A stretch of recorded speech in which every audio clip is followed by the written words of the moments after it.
Hello everybody, welcome to my channel. Thank you for watching today. Firstly, I want to apologise for the fact there was no technique video last week. I had a really bad cold and I couldn't talk for very long without choking, so I didn't really see much point doing a video when you wouldn't be able to hear what I was saying. So I'm going to do maybe 2 this week, we'll see how we go. This is called a Triptych card. And there's lots of different versions around. This one here I made using stamps from Creative Stamping magazine. It was out some point last year. You may be able to get it on back order from more mags, but I'm not sure. But the idea of Triptych cards is you have different panels and you have something different going on in each panel. So that's what we're going to do today. So the card I'm doing today is going to be slightly different. The supplies I'm going to use is I'm going to be using the Miri card, which I really like this silver at the moment. I'm using it in a lot of my projects. This is from B&M and it was £1.99 as you can see. I've also got out my Crafter's Companion copper cardstock. I think this is an absolutely beautiful cardstock. It's a really nice GSM. And I'm using this for mats and layers today. And then I was sent these by a friend. They're not even postcards really, they're just like little toppers. But look how gorgeous they are. So I thought it'd be nice to use one of these.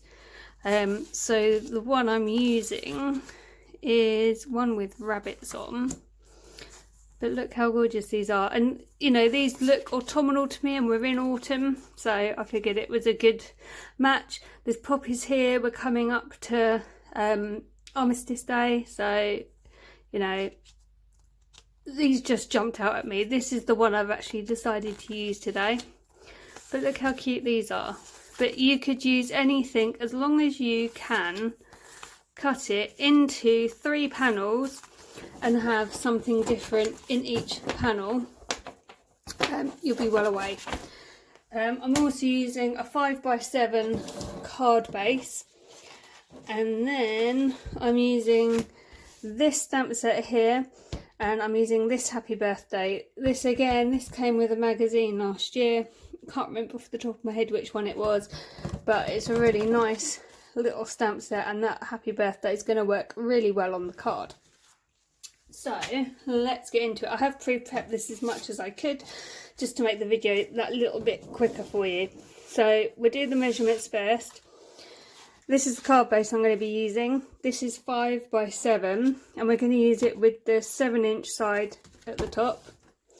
Then you are also going to need a piece of silver Miri card, which needs to be 6 7/8 by 4 7/8, and that will sit on there. Then you need your image cut down into 3. So your first one, or if you're doing the same as me, this one measures 2 inches by 4 inches.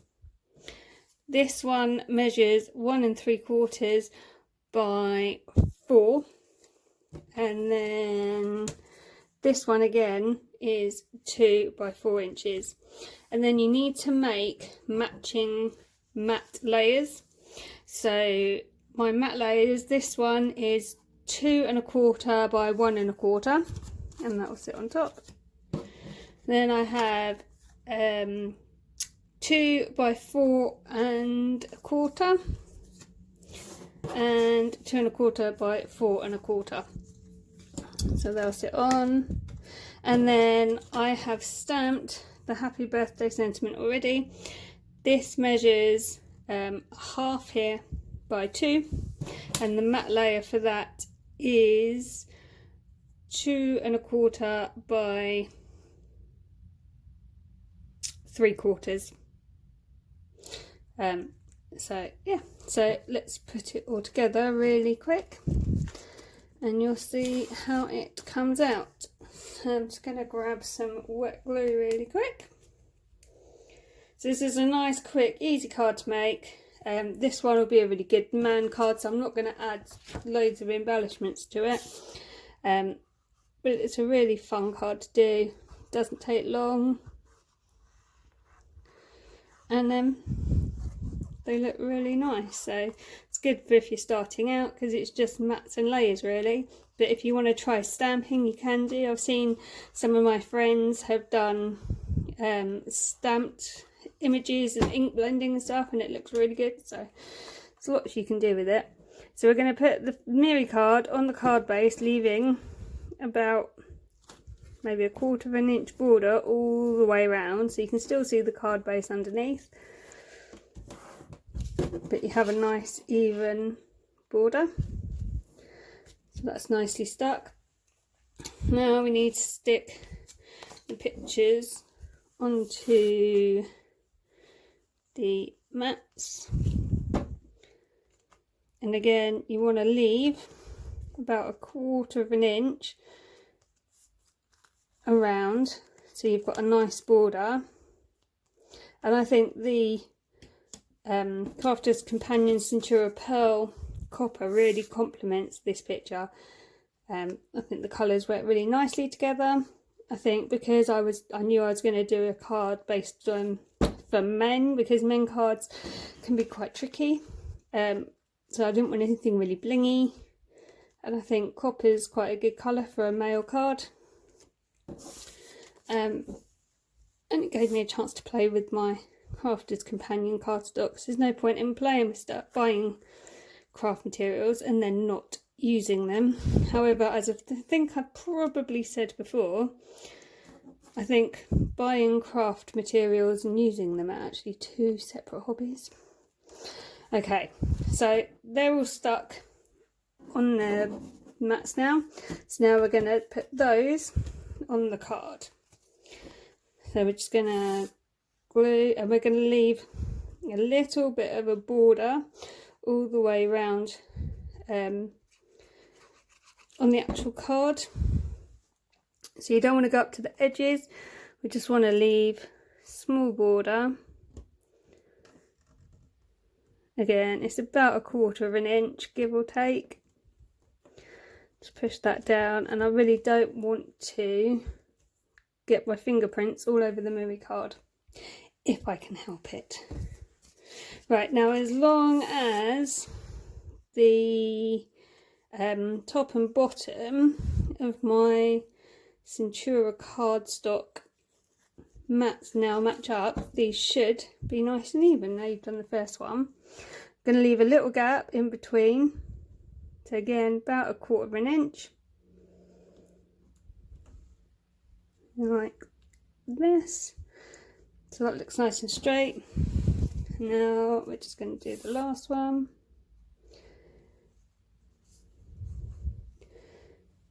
I haven't put the glue all the way to the edges because I'm going onto the Miri card. If the glue squidges out, I don't want visible glue lines, so that's why I haven't gone all the way to the edges with my glue on these.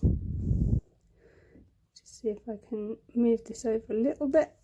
Yep. So that's the thing I like about wet glue. If you put it down and then decided actually I want to move it across a bit, you do have a little bit of wiggle room, a little bit of thinking time before it sets.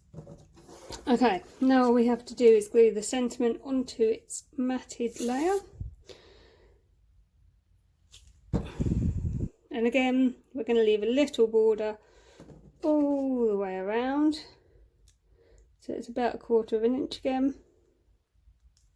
If I did this again, I think I'd probably use a coloured cardstock to stamp the happy birthday on, because I just think it's a bit white with everything else that's going on.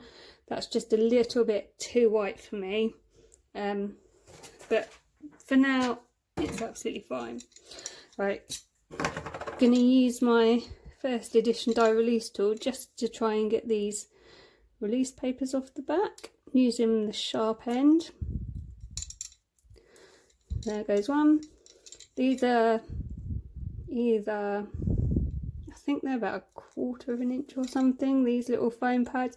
But I wanted to use foam pads just to give it a little bit of lift off the paper. So I'm going to leave a little border down the bottom so you can still see the mirror, and I'm just going to pop it down across the middle one like so, and that is done. If this was a lady's card, I might add some little embellishments down here, but because it's going to be a male card, I'm just going to leave it as it is. But you can see how quick and easy that was. I think it looks really nice. It's a really cute little picture, and you've got a really great card to give to someone. So if you want a really fast card, Triptych cards all the way. So I hope you've enjoyed this video. I will put the measurements down in the comment section below, and if I can remember what magazines the bits came from, I'll put them there as well. But I hope you've enjoyed the video. If you have done, please feel free to give me a thumbs up. I'd absolutely love it if you subscribe to my channel, and if you hit the bell when you subscribe, you'll get notifications every time I upload a video. Thanks so much for watching. See you again soon. Bye.